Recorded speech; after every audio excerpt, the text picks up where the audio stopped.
In this video, I'm going to show you how you can fix graphics card are not detected on Windows PC.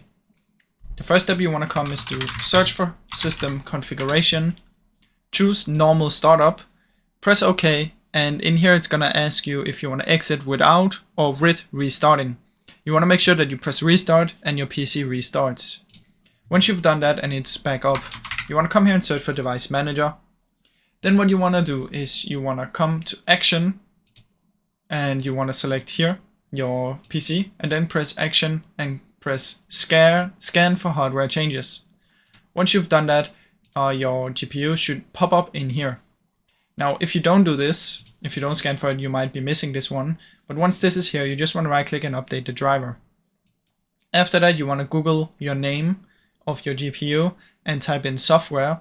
So I would type in this one and then software at the end, and that's going to download this one for me. Once I've downloaded that, it should be all good to go, and then you can just restart your PC once again after everything is done, and it should hopefully work. Now I really hope this short video helped you.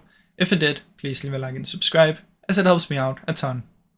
Thank you so much for watching.